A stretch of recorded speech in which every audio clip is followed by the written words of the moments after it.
Olá, o É Notícia de hoje se dedica a analisar a China. Como pano de fundo, a gente vai analisar o caso do coronavírus, que já derrubou mercados e paralisou a produção de indústrias pelo mundo, para a gente medir a extensão da influência da China na economia mundial e o que a gente pode esperar para o futuro. Quem nos ajuda nessa tarefa é o doutor em ciência política e especialista em Ásia, Alexandre Uehara, coordenador acadêmico do Centro Brasileiro de Estudos de Negócios Internacionais e Diplomacia Corporativa da ESPM. Professor, obrigado pela sua presença. Vamos partir do caso do coronavírus, né? Tem um caso que me parece emblemático. O médico que deu o primeiro alerta na China sobre o coronavírus, começou a distribuir algumas mensagens para colegas, dizendo, olha, tem alguma coisa estranha aqui. Quando ele fez isso, imediatamente recebeu a visita da polícia, pedindo para que ele ficasse quieto, para que ele parasse de falar isso, que ele estaria espalhando um boato e provocando alarmismo. Quando o governo chinês viu que ele tinha razão, até acabou pedindo desculpas a ele, mas acabou sendo tarde e ele morreu agora na quinta-feira. O que esse tipo de episódio nos diz sobre a China? Bom, na verdade, aí nesse caso específico do médico, eu vejo que assim, é uma questão de política pública, né? O que a gente percebe é que muitas vezes os governantes tentam abafar casos que possam causar algum tumulto, algum transtorno, algum movimento social, alguma preocupação mais ampla. E neste caso específico, nós vemos assim, duas ações, duas atitudes. Primeiro, o da província, né, que aí de fato assim, tentaram abafar e conter, que não tinham ideia exata da dimensão que seria o coronavírus, mas quando isso chegou ao âmbito do governo central, aí eles perceberam que era realmente importante, e aí teve então essa mudança de atitude. E aí o governo central, o que a gente percebe assim, que eles já tinham experiências, lembram, né, da SARS anterior e todo o custo que teve em postergar algumas atitudes e o peso que teve não só para a China, mas para o mundo, a imagem do país, a imagem do governo. Então, neste momento, o governo central teve uma atitude um pouco mais rápida, no sentido de reconhecer que havia um problema e tomar ações e medidas para tentar conter. E não só isso, né? Eles tentaram realmente projetar para o exterior, para o mundo, que eles estavam, de fato, comprometidos em combater o coronavírus, tanto é que nós vimos aí a construção do hospital, né, muito rapidamente, que mostra, assim, sinaliza para o mundo, olha, nós estamos preocupados, nós vamos combater, fecharam, né, a província, a cidade. Então, isso mostra que o governo central tem muita preocupação com isso. Essas são duas outras características desse caso que eu queria explorar. Primeiro, a construção do hospital. Em 10 dias, a China conseguiu construir um hospital com 1.000 leitos. Eu lembro que na minha rua abriu uma cratera no meio da rua, levaram um mês para fechar. A China constrói um hospital em 10 dias. Por quê? Como é que eles conseguem? Bom, o primeiro fator que é importante é recurso, né? Quer dizer, recurso financeiro, então eles têm ali condições de mobilizar, né, esse recurso para construir o hospital. Então, isso é um fator importante. A China hoje é um dos países, bom, é a segunda maior economia do mundo, tem reservas financeiras, e temos que pensar também que é um país comunista, que uma parcela importante desse recurso, nós temos também empresas privadas hoje na China, mas uma parcela importante do capital que entra no país, do recurso do PIB, é do próprio governo. Então, isso possibilita que o governo tenha recursos suficientes para mobilizar e construir o hospital. Diferentemente do caso do Brasil, em que muitas vezes, como você mencionou, temos obras públicas que demoram muito tempo para poder... Obras, às vezes, até simples. Né? Simples, pequenos buracos de rua, com essas chuvas que nós tivemos aí, várias cidades com problemas e demanda muito tempo para poder fazer mobilização de recursos, né? E na China não, na China você tem um governo que tem recursos para isso. O segundo ponto é a mão de obra, né? Então, a China hoje ainda é o maior país em termos de população, tem muita mão de obra e isso facilita também, né? Então, a gente viu o canteiro de obras, a quantidade de tratores, pessoas, né? Então, dinheiro, mão de obra, né? Recursos para poder viabilizar essa obra tão rapidamente. Uma outra característica dessa crise do coronavírus foi, como o senhor mencionou, o isolamento da cidade. A cidade de uma região praticamente, uma província praticamente, sim, que as pessoas não estão saindo de casa, está tudo paralisado, o governo mandou ficar em casa e acabou. Isso seria possível em outro país do mundo, um governo com esse tipo de autoridade? Não, isso é uma característica específica de governos mais centralizadores, como é o caso da China, né? Não é só o fato de ser um país comunista, porque tem outros países que talvez não tivessem a força que o governo chinês teve neste momento, né? E não só fechar a província, a cidade, mas ouvi relatos de pessoas que não saíam do apartamento, né? A partir do momento que elas tinham assim, uma suspeita, estavam sob investigação, elas eram proibidas de sair do apartamento, então ficavam confinadas de quarentena dentro do apartamento. Isso é característica de um governo muito forte, que tem a capacidade de fazer esse controle, né? Aqui no Brasil seria muito difícil fazer isso, não só pela força política, que é difícil, mas pela resposta que a sociedade teria em relação a essa situação. Quer dizer, é uma atitude muito drástica que, em países democráticos, isso tem uma repercussão muito negativa. Agora, isso é sinal de um governo muito forte, de uma população que obedece às determinações do governo, é medo, ou é um sentimento que o próprio chinês tem de cumprir seus deveres e de cumprir com as determinações do governo? O que leva a esse comportamento? Na verdade, quando a gente analisa, aí tem um aspecto cultural, não só político, mas cultural, que é importante levar em consideração, né? No caso da China, a gente tem a percepção de que assim, existe um espírito coletivo importante, né? Então, de fato, algumas pessoas são também orientadas, vamos dizer, internamente, né, pela própria educação, pela própria cultura, de uma preocupação coletiva. Então, se ela percebe que ela tem o vírus, que ela tem a possibilidade de transmitir isso para outras pessoas, ela acaba, então, ela mesma, né, se preocupando em garantir a segurança do coletivo. Então, isso é uma coisa cultural, né, do confucionismo, que é um elemento importante na Ásia, e particularmente na China, que é o país, né, que começa a difundir o confucionismo. Mas, por outro lado, também existe o aspecto governamental, de política mesmo, né? Quer dizer, o governo é um governo forte, um governo que também, de alguma maneira, impõe algum temor na população. Não que isso seja totalmente negativo, mas, de fato, ele tem um governo forte. Tanto é que a gente percebe, né, e tivemos aí notícias e informações de que não foram todas as pessoas que ficaram lá confinadas.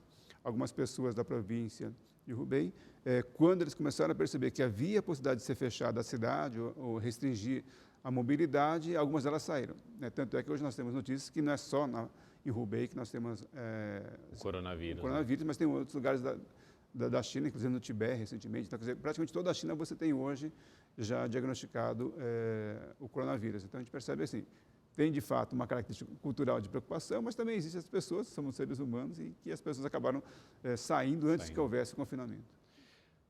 Até o momento, o impacto mais dramático em termos humanos do coronavírus está realmente localizado dentro da China e principalmente na província de Hubei. A maioria esmagadora das mortes, dos casos de contágio e das mortes. No resto do mundo, até o momento, isso foi muito discreto, está muito controlado e talvez até por causa desse trabalho que a China fez de rapidamente conter ali a circulação das pessoas. Por outro lado, os efeitos econômicos do coronavírus estão se espalhando pelo mundo. A gente já tem, mesmo aqui no Brasil, fabricantes de componentes eletrônicos paralisando suas atividades por falta de peças, de componentes que vêm da China, pelo mundo todo, indústrias paralisando suas atividades, previsões já de que o crescimento da economia esse ano vai ser menor do que o previsto no Brasil e no mundo por conta disso. Isso nos dá a real dimensão do poderio e da influência econômica da China? Eu creio que sim. Há algum tempo atrás havia um xiste, uma piadinha que era assim, se os Estados Unidos espirrasse, o Brasil pegava pneumonia. Isso. Né? E hoje, de fato, a China está espirrando e o mundo está com pneumonia, né? Sem uma metáfora que a gente poderia utilizar. Mas, de fato, a China é a segunda maior economia do mundo, né? Ela é, hoje, a principal parceira econômica da maioria dos países do mundo, né? Está ali entre pelo menos os 5 primeiros parceiros comerciais, aí eu diria, pelo menos as 20 principais economias do mundo, né? As 20 maiores economias, Brasil, Estados Unidos, Japão, os países europeus. A China está entre a maior parceira comercial, entre as maiores parceiras comerciais. Isso faz com que, de fato, a China, né, tendo essa restrição que ela está fazendo neste momento, que é importante, eu creio que realmente para tentar conter a expansão e a difusão da gripe, do coronavírus, ela reduzindo a sua dinâmica econômica, ela afeta os outros países, porque não é só o que ela exporta, mas o que ela importa, porque para ela exportar, ela precisa importar. E aí, você reduzindo, você tem impactos significativos. Temos que lembrar, aí, só comparando um outro país, recentemente nós tivemos aí um tsunami no Japão, que afetou uma cidade específica, com algumas empresas ali que fabricavam chips para computador, telefones, e isso teve impacto importante naquela região, porque o Japão era fornecedor, né? A China, neste momento, ela tem um impacto muito maior, porque não é só o RAM, mas outras empresas estão também diminuindo as suas atividades, com impactos em outros países, porque hoje a maioria dos países, se não todos, os grandes países, têm hoje investimentos com empresas lá e que são fornecedoras. As economias hoje estão muito interligadas. Ninguém fabrica um carro só num país, né? Vem de componentes de outros países. O computador, ele é fabricado por componentes de diversos países. E a China é um dos, ou ela monta ou ela fornece componentes. E a partir do momento que a China interrompe ou diminui a sua atividade econômica, isso acaba afetando o mundo como um todo. E também a própria questão da mobilidade das pessoas, né? As viagens para a China hoje estão muito mais restritas, ou seja, pessoas que estejam indo para a China para fazer negócios, para acertar transações comerciais, tudo isso também parou, né? É outra questão que também, além da questão das fábricas, da mercadoria em si, que não vai nem para um lado nem para o outro, as pessoas também não estão podendo ir à China, né? Só um parênteses aqui, até a gente continuando, que eu acho que é importante a gente falar, porque muitas vezes esse tráfego de mercadorias pelo mundo, né, pelo menos o que nós temos visto, o vírus ele não vai empacotado na mercadoria. Não embarca junto.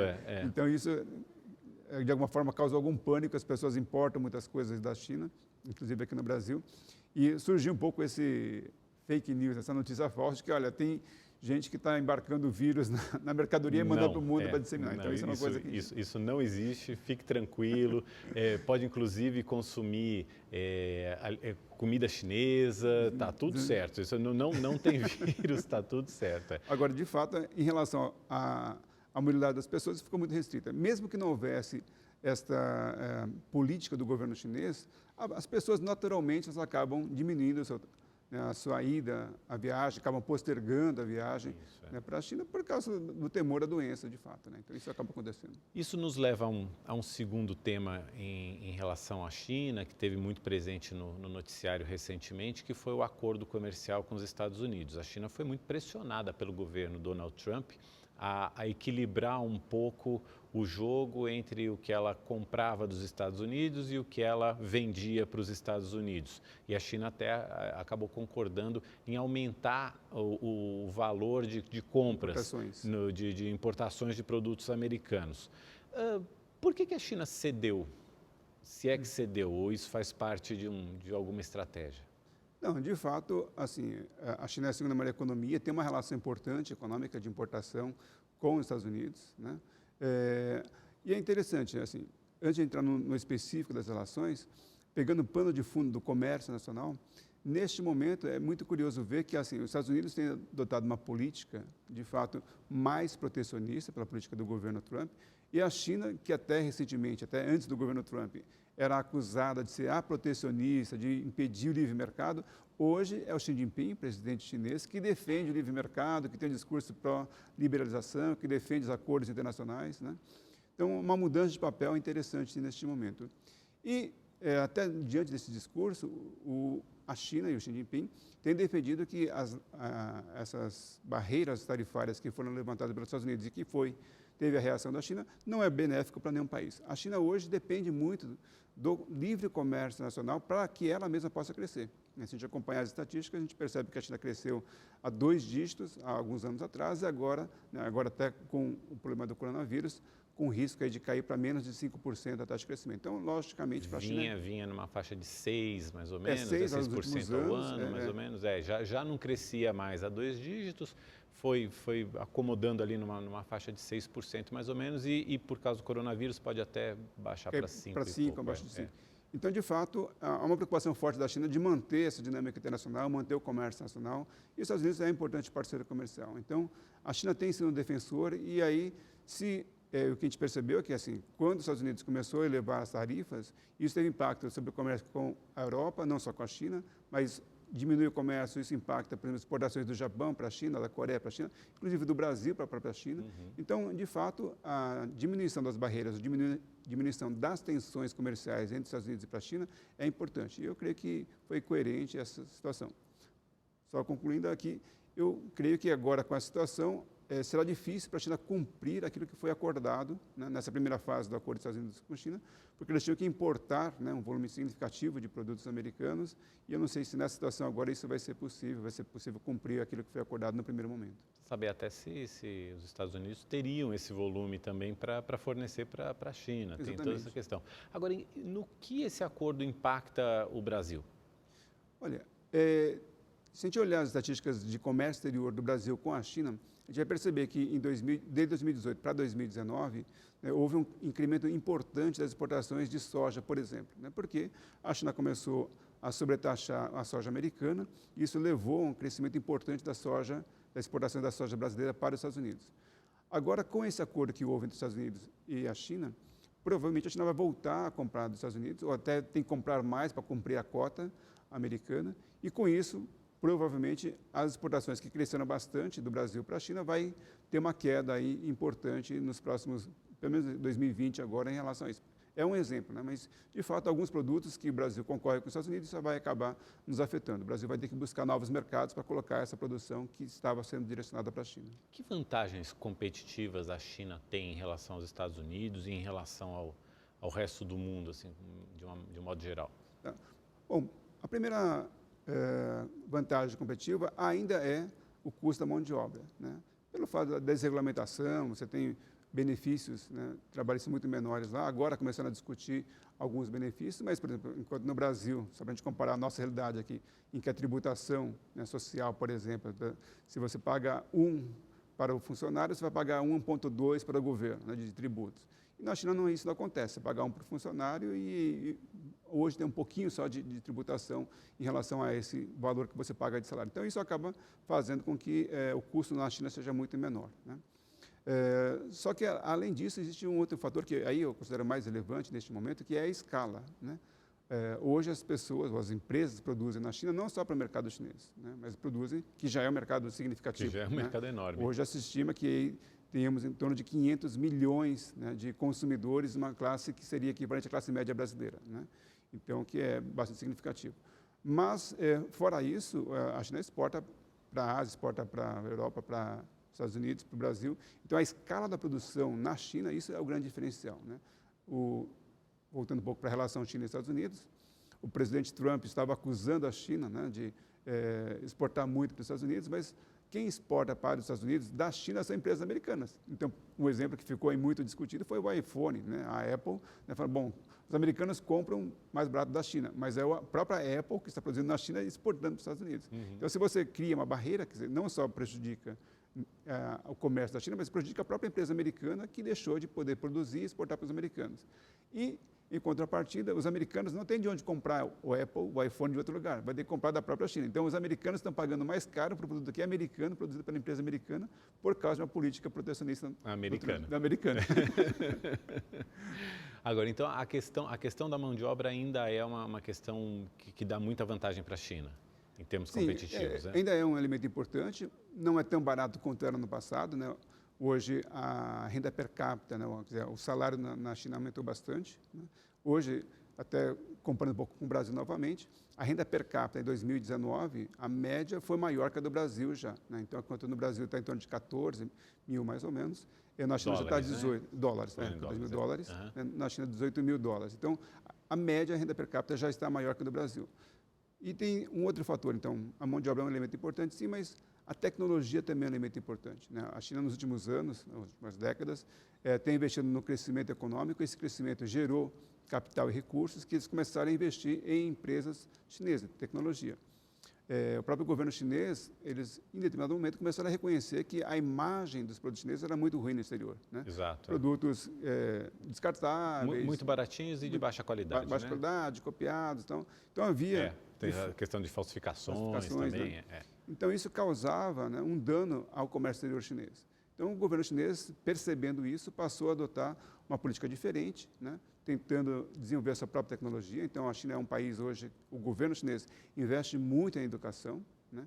Eu visitei a China e conheci algumas universidades em que a educação superior é feita em inglês, com professores contratados do exterior, né? Então, existe um investimento forte, centros de pesquisa, desenvolvimento tecnológico.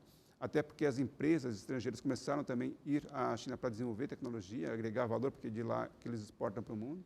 Então, isso faz com que hoje, se nós olharmos a pauta de exportação da China, mais de 50% das exportações são de produtos de valor agregado elevado, não são mais produtos baratinhos. Então, mudou o perfil também disso. A gente tinha aquela brincadeira que a gente fazia, vou ali na lojinha do chinês, que era sempre aquela coisa de comprar o produto baratinho, o Xing Ling, não sei o que e tal. Hoje não tem mais, hoje não, não. Se você pegar a indústria, as máquinas do setor produtivo, muitas máquinas são chinesas, né? Então, nós temos a Associação Brasileira de Máquinas no Brasil, que é a ABMAC, né? E é um setor importante que reconhece que hoje assim, você tem muitos equipamentos de produção, máquinas de produção, que vêm da China. Então, não é só a roupa, a gravata, o paletó, mas também as máquinas vêm hoje da China com muita competitividade, qualidade bastante boa já.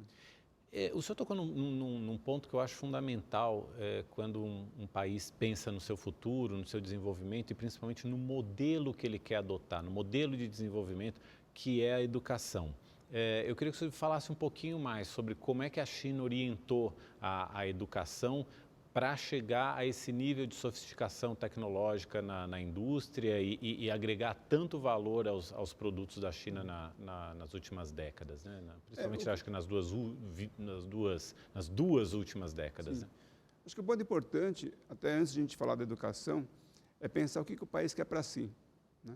Então, se a gente olhar a China lá nos anos 80, ou até, vamos pegar o final da Guerra Fria, que é um momento importante das histórias das relações internacionais, em 1989, ali, nesse ano, o Brasil e a China tinham um PIB equivalente. A China era muito maior em termos de população, mas assim, em termos de PIB era equivalente, né? Algo em torno de 460 bilhões de dólares. Né? Só que dali para cá, a China conseguiu aumentar a sua classe média, que a gente estava falando agora, né, para algo em torno de 500 milhões de pessoas, que dá mais de 2 Brasil. E o que dá dois Brasis, né? e ainda é pouco em termos chineses, porque a China tem 1 bilhão e 400 milhões de habitantes, ou seja, tem um potencial grande de expandir essa classe média. A China, ela só foi se tornar um país de maioria urbana agora, se não me engano, em 2011, em que mais de 50% da população passaram a viver nas cidades, ou seja, ainda tem um potencial de crescimento interno muito grande, né? Sim, é verdade. Então, mas o senhor falava assim, que a partir dos anos 80 a China começou a olhar para o seu modelo de desenvolvimento. Exatamente, teve uma reforma econômica, né, que até então era um modelo comunista, mas ineficiente, vamos dizer assim, que era o modelo de Mao Tse-tung, né? Isso, houve uma reforma econômica, então, a partir de 79, 80, começou a transformar essa economia, mas de 89 em diante, que de fato, assim, com a abertura, a mudança da política internacional, a China encontrou espaço para crescer, e aí o objetivo dela era crescer economicamente, né? Para crescer economicamente haveria alguns passos, então, a ser definidos. Entre esses, né, então, estava a educação e, a partir desse momento, associado ao desenvolvimento tecnológico. Então, o investimento que está sendo feito na China não é aleatório, né? A educação é importante porque é importante. Não, a educação é importante porque a partir da educação consegue-se agregar valor, consegue-se ter produtos mais competitivos. Então, há um investimento forte porque a China está olhando a longo prazo. E é uma educação dirigida, por exemplo, o governo decide que é preciso investir mais na área de exatas para formar mais engenheiros. Estou dando um exemplo assim. Existe também esse tipo de direcionamento? Vamos investir, vamos formar mais profissionais da área de tecnologia. Aí, de repente, o governo percebe, opa, está faltando médico, vamos começar a encaminhar a juventude também para o estudo de biológicas e a gente se desenvolver na medicina. Existe esse direcionamento? Sim. No governo chinês, existe vamos dizer, esse planejamento, né? Então, de fato, há uma preocupação, mas, na verdade, acho que todos os países fazem, de alguma maneira, se faz essa orientação, né? Então, por que se forma mais engenheiros do que, sei lá, professor de educação física, né? Porque existe ali, não que seja menos ou mais importante, mas porque, de fato, a sociedade tem uma demanda, né, maior em determinadas áreas e isso acontece também no caso do governo chinês, né? Só para dar um exemplo de alguns números, né, que eu acho que é interessante, quando eu fui visitar a China, o número que eu consegui era algo em torno de 1 milhão de engenheiros formados por ano. Uau! Né? E aí, tentando comparar com o Brasil novamente, né, por ano nós temos ingressando na universidade algo em torno de 1 milhão. de alunos. De todas, em todos os cursos. todos os cursos, todas as profissões. Entre medicina, engenharia, direito, relações internacionais, que é a minha área. Somando tudo, vai dar algo em torno de 1 milhão de alunos. E a China, só de engenharia, forma 1 milhão por ano. Exatamente. Então, imagina, dentro desse 1 milhão de engenheiros, quantos ali podem, e aí são estimulados a fazer pesquisa, a desenvolver tecnologia, começar as suas startups, né? Então, a gente sabe que é por tentativa e erro, mas eles têm muito mais gente para tentar e errar do que nós aqui no Brasil e em outros países, né? Isso é uma questão interessante, né? A gente sabe muito pouco sobre a China. É verdade. A gente quase não estuda a China na escola, a história da China e o papel fundamental da China nesse momento, não só da China, como da Ásia de uma maneira geral. Eu acho que a gente precisa também compensar um pouco essa falta, né? A gente precisa começar a olhar um pouco mais, ver inclusive bons exemplos que venham de lá. Eu creio que tem uma questão histórica, né? Quer dizer, nós somos colonizados por europeus. Eu até brinco com os meus alunos que nós aprendemos a olhar o mundo, a realidade, a partir de um mapa europeu, né? Em que a Europa está no centro do nosso mapa, né, no planisfério, e a Ásia está muito no cantinho, né, como se fosse algo muito distante. Mas depois eu mostro um outro mapa que mostra que a Ásia é colocada no meio, né? O Brasil não está do outro lado do mundo, mas está ali, do próximo, lado. Do lado, exatamente. Uhum. Então, a gente precisa, de fato, olhar o mundo de outra maneira, né? Começar a pensar o mundo de outra maneira. Essa coisa de colonização europeia, de fato, faz com que a gente tenha uma relação mais próxima com a Europa, com os Estados Unidos, né, que são países ocidentais. E quando a gente pensa em relações internacionais, uma coisa interessante é que, assim, de certa maneira, nós nos vinculamos e sentimos parte desse mundo, né? Nós estamos discutindo agora, recentemente, com o presidente Bolsonaro, o nosso ingresso do Brasil na OCDE, né? OCDE. Mas por quê? Porque o Brasil se sente parte desse mundo, né? Nós não temos o mesmo renda per capita que os Estados Unidos ou que os países europeus, mas de alguma forma nós nos sentimos parte desse mundo como se nós fizéssemos parte. E esquecemos um pouco, né, de que, de fato, hoje, nosso principal parceiro econômico é a China, né? Ou é na Ásia que está as maiores perspectivas de negócios, porque juntando a China com a Índia, que é vizinha à China, com a Coreia, com o Japão, com o Taiwan, são mercados muito grandes que estão crescendo e que a gente está distante. E para fazer negócio com o chinês, o quão é importante conhecer a história do país e a cultura do país? É muito importante, né? Porque, assim, no Brasil, muitas vezes, acontece de a gente tentar fazer negócio com outros países sem conhecer a cultura, sem conhecer a maneira de negociar, né?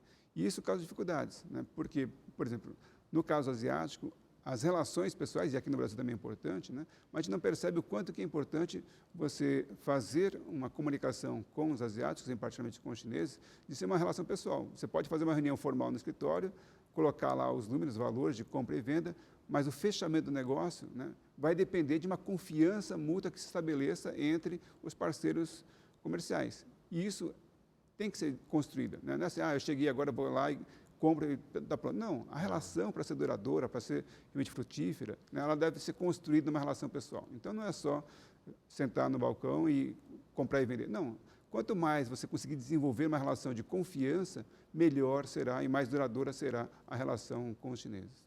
Professor, eu tenho alguns números aqui, algumas questões interessantes. Os chineses dizem que esse protagonismo que eles têm hoje em termos mundiais, econômicos, nada mais é do que algo normal na história da China. A China sempre teve esse protagonismo, apesar de ter tido um intervalo em que a China perdeu importância, principalmente na época da Revolução Industrial, ou seja, os séculos XIX e boa parte do século XX foram bastante dramáticos. A China empobreceu durante esse período. Mas eles lembram que, por exemplo, em 1820, o PIB da China representava 33% do PIB mundial. Uhum. Em 1500, lá atrás, eles respondiam por 25% da economia mundial. Ou seja, ser protagonista é uma coisa normal para o chinês. Eles estão apenas retomando esse papel que eles já ocuparam na história. Como é que a gente pode definir hoje o sistema, o modelo econômico da China? Ok. Só uma curiosidade, o próprio nome da China, né, em ideogramas, né, é país do meio, é o país do centro. Então, de fato, a gente pensar, a China tem 2000 anos de história que começa 2.000 anos antes de Cristo, né, e 2.000 anos depois. Então, são 4.000 anos de história de uma nação que ela é muito homogênea, né? Porque a gente está pensando, enquanto a gente pensar o que é a Europa, né? Bom, tem França, Alemanha, é uma região menor e muitas divisões, com diferentes culturas.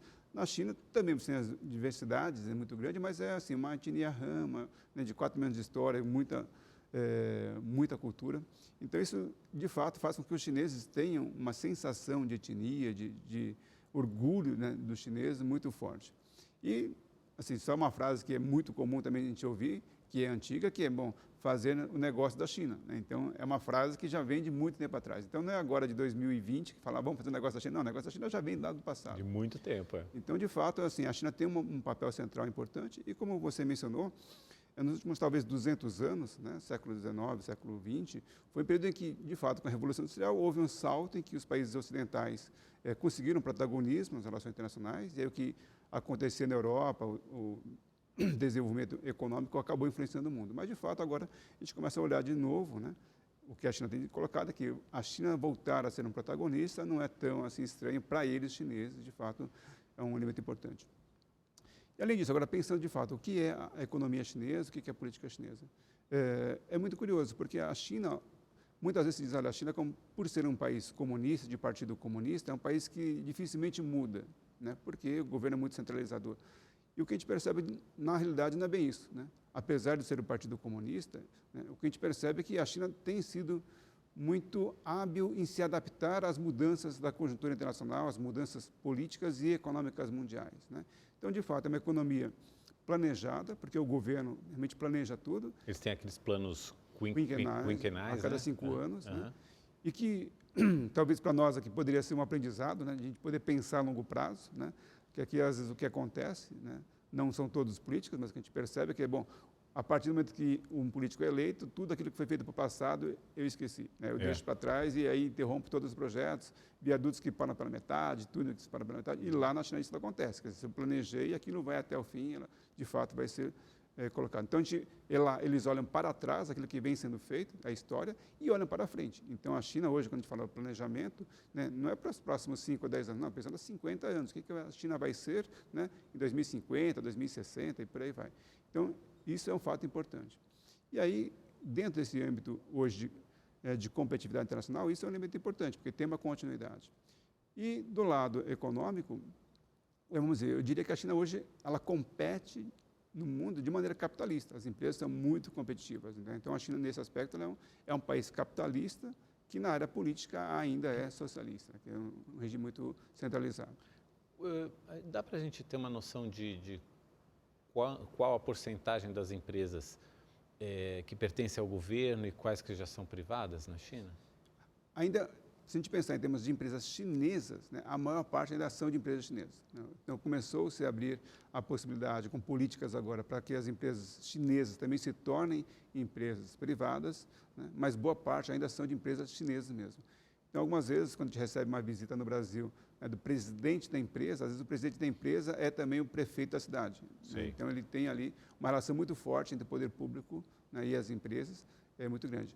Já no caso das empresas que são internacionais ou multinacionais, nesse caso, no passado, havia necessidade de se fazer a joint venture entre uma empresa chinesa e uma multinacional, e aí acabava sendo uma empresa mista, com capital público chinês e privado internacional, mas agora também começou a se abrir espaço para que as empresas sejam multinacionais, investindo na China simplesmente como capital privado. Vão dizer, professor, que a gente está sendo muito bonzinho com a China, que a gente só está olhando para o lado bom, esse encantamento que a China provoca pelo desenvolvimento econômico, mas existe um lado político que é bastante sensível, um governo que ainda exerce censura, que ainda prende oponentes, que ainda é acusado de uma série de violações dos direitos humanos. Como é que a China lida com isso? Já que ela percebe que, do ponto de vista econômico, determinadas situações são sensíveis, interferem no relacionamento com os parceiros econômicos, como é que a China vai resolver essa questão política e de direitos humanos para que isso também a ajude a ter um protagonismo ainda maior dentro do mundo? O que a gente percebe é que assim, a China, de fato, é um país que dá muito pouco espaço para intervenções internacionais, ou para influência internacional. Então, a gente vê comentários de governantes, da opinião pública internacional, sobre algumas ações que são contra os direitos humanos, e o governo chinês diz, olha, isso aqui é uma questão doméstica, eu resolvo, né, e não adianta a ONU, os Estados Unidos ou outro querer interferir, porque aqui é uma questão doméstica. Então, a gente percebe que o governo chinês ainda realmente é muito fechado, né? Então, em termos de democracia, a gente comparar com outros países do mundo, é uma dificuldade muito grande e, de certa forma, ajudou a China a crescer, porque aí eles impuseram a política, né, econômica baseado nessa forma bastante restrita, né, de conduzir a política, mas o que a gente percebe também é que nos últimos anos a China, entendendo que ela não pode ignorar totalmente a opinião pública internacional, ela começou a se tornar um pouco mais sensível, né, às questões internacionais. Então a gente vê, está um caso de Hong Kong, né, que talvez em outro momento poderia ter havido uma intervenção muito mais forte, direta do governo chinês, em termos de coibir os movimentos, mas não aconteceu, né? Então, isso por quê? Porque existe uma publicidade, o mundo todo está olhando e uma intervenção muito violenta, e isso teria uma repercussão muito negativa. O caso de Hong Kong é interessante e me dá a sensação de que a China aprendeu bastante com o massacre da Praça da Paz Celestial, que foi, se não me engano, em 89. Me parece que a China quer evitar um episódio como esse, né? Sim, lá em 89, a gente até comentou um pouquinho sobre isso já, em termos econômicos, a China estava muito menos integrada à economia mundial, né? Estava muito mais isolada das relações internacionais com outros países, né? Muito mais olhando de um país comunista mesmo, fechado. Então, assim, a sensibilidade para a opinião pública internacional era muito menor, né? Então, o impacto que poderia ter sobre o comércio da China era muito menor.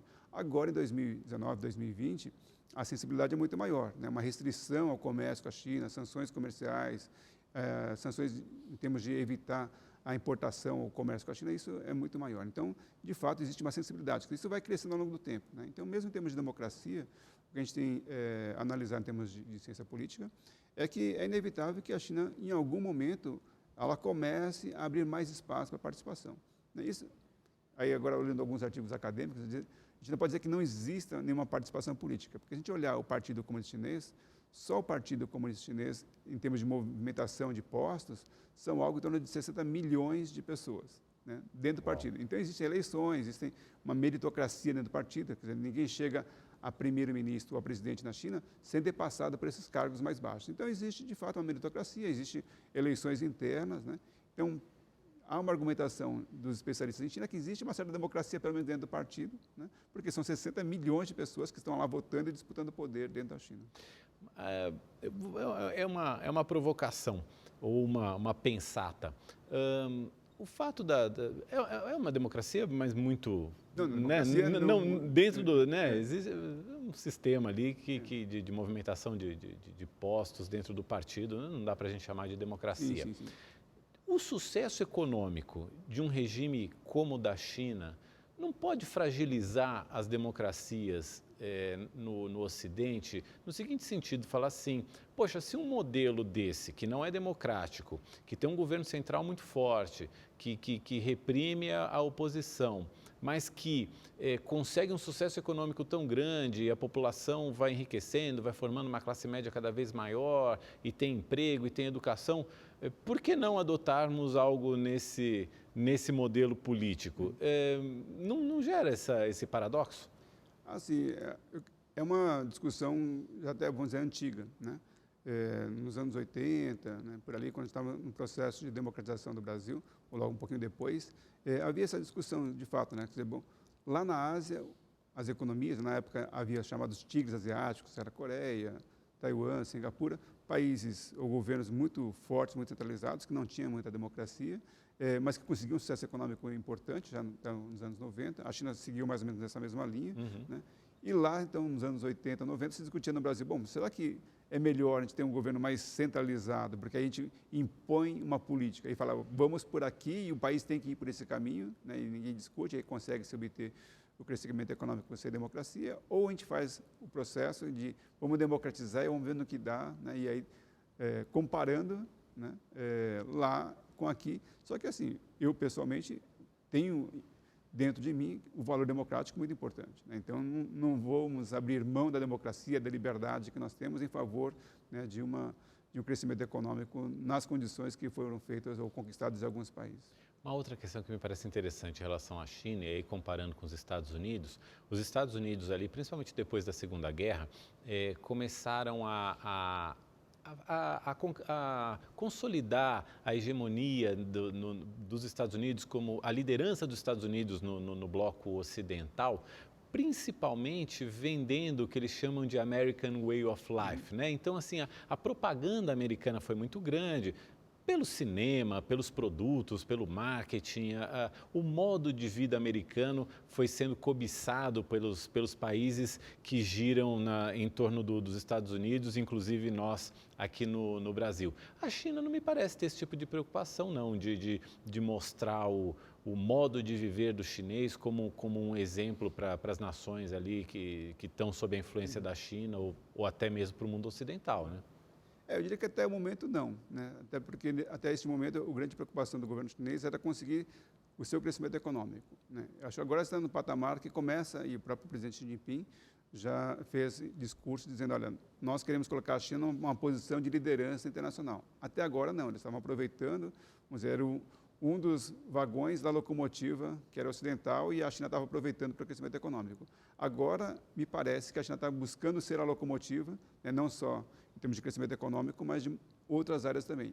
E aí se começa a desenvolver na China, por exemplo, existe um investimento sendo feito na China hoje para desenvolver a indústria de conteúdos, de desenho animado, de música, para influenciar o mundo. Então, como havia o American Way of Life, talvez tenhamos aí um China Way of Life daqui para frente. Uhum. Só para voltar um pouquinho uma coisa que eu queria comentar, uma premissa que é importante para a gente ficar nessa coisa, bom, é melhor a ditadura ou a democracia para o crescimento econômico, a gente tem que ver que assim, não foi nem a ditadura nem a democracia que fez com que as economias crescessem, porque a gente tem o caso americano e europeus que cresceram com democracia, uhum, e temos casos da China que cresceu com uma economia, um governo mais centralizado, mas temos vários outros casos de que governos centralizados não deram certo. Então, não podemos dizer, olha, governo centralizado vai dar certo e o governo democrático não. Não, temos que ver que tem outros fatores que influenciam isso. Que influenciam na questão do crescimento. Uma coisa que chama atenção na China é a velocidade como ela retomou essa liderança que ela historicamente tinha. Aí tem alguns números, entre 2010 e 2018, o número de bilionários na China saltou de 64 para 372.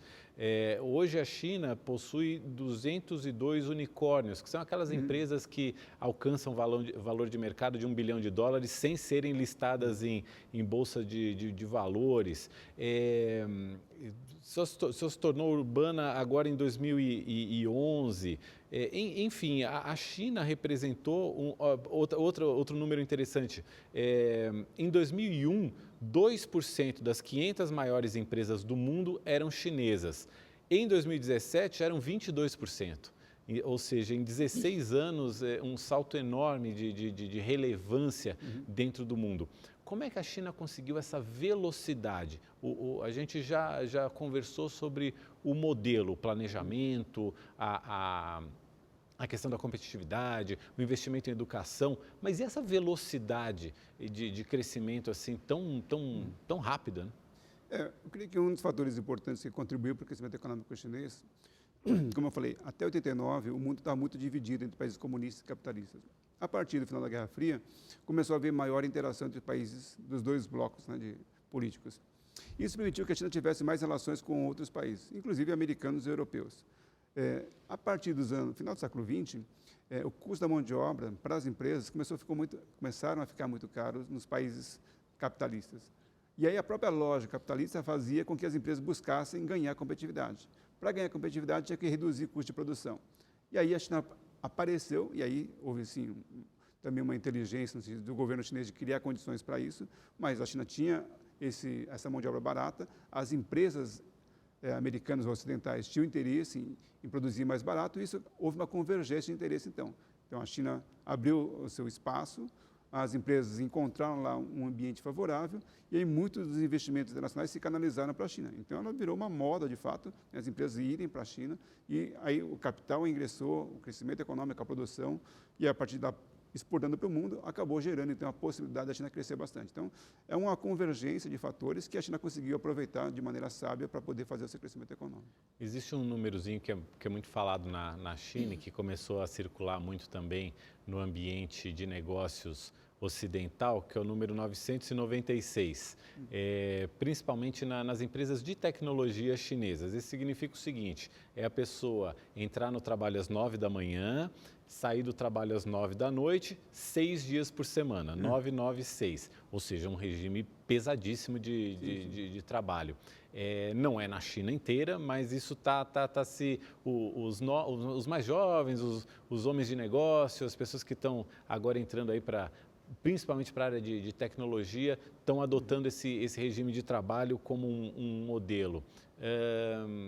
Isso também gera algum desconforto no lado ocidental, que defende tanto os direitos trabalhistas, a possibilidade de equilibrar a vida entre as suas várias faces, como lazer, família, lazer e o trabalho. Como interpretar isso? De fato, a gente admira muito o crescimento chinês, mas foi com muito trabalho, né? Não foi sem suor. Não foi de graça. A gente pode questionar várias coisas, se foi excessivo, né? Porque as pessoas trabalhavam 12 horas por dia, né? Em condições muito difíceis lá. Mas, de fato, esse trabalho foi um elemento importante. Hoje começou a se questionar um pouco esse modelo, tem condições muito melhores, a gente vai viajar pelo mundo, você vai encontrar chineses em todos os lugares, comprando de tudo. Então, assim, você tem um outro patamar neste momento. Mas lá no começo foi muito difícil. Então, a gente percebe que, de fato, assim, não dá para pensar um crescimento econômico sem trabalho. Em algum momento, as pessoas têm que trabalhar para poder fazer com que o país possa crescer. Agora, isso é reflexo também de uma sociedade menos aberta, de uma sociedade em que as pessoas recebem algum tipo de imposição para trabalhar mais? Acho que tem as duas coisas, né? Primeiro, de fato, Ou o chinês é competitivo mesmo e... São competitivos, né? De maneira geral, acho que os asiáticos são muito competitivos, né? E, assim, a ideia de trabalhar para o coletivo e de postergar, vamos dizer, o lazer para o futuro, em algum momento, né? Então, a gente pega a cultura japonesa, a coreana, né, a chinesa, são pessoas que se dedicam muito, né, na sua realização profissional. Só mudando um pouquinho de país agora, mas pegando o caso coreano, por exemplo, né? Tive notícia recentemente que lá eles têm uma prova do tipo Enem, né, que é para poder avaliar os alunos, e a competição é tão grande que no dia que tem essa avaliação, as pessoas param quase que a cidade ou em torno da escola para não fazer barulho, porque eles precisam fazer a prova. Concentrados. Então, é muito competitivo. Então, a gente sabe que lá na Coreia hoje, as crianças passam assim 12 horas estudando, né? Muito tempo estudando. O Japão também passa por isso. A China agora, as pessoas que estão investindo na universidade e pesquisa também se dedicam muito. Então, assim, não veio de graça, né? A coisa vem com muito trabalho e muito suor também. E muito estudo. Muito estudo. E muito estudo, que é outra. Uma última pergunta para uma resposta rápida. A China também está tomando conta da África? De certa maneira, sim. Eu creio que foi colonizado o continente africano pelos europeus, né? Mas depois do século XX ficou meio que abandonado. Os chineses, vamos dizer, redescobriram, porque precisavam de recursos que lá a África tem, começaram a investir. E hoje, vamos dizer, a África está sendo disputada pelos chineses e pelos europeus, né? Mas, de fato, a África hoje é um foco de interesse econômico do mundo. Quero agradecer muito a presença do senhor. A gente entrevistou o professor Alexandre Uehara, que é especialista em Ásia e em relações internacionais. A gente tentou te passar um pouco do panorama atual da China para que você entenda o que se passa nesse país que hoje é o principal protagonista e divide o protagonismo no mundo econômico com os Estados Unidos. Todas as entrevistas do É Notícia estão disponíveis no site do nosso programa, que fica no portal da Rede TV, e também no Twitter, no Facebook e no YouTube. Eu te agradeço muito pela companhia e até semana que vem.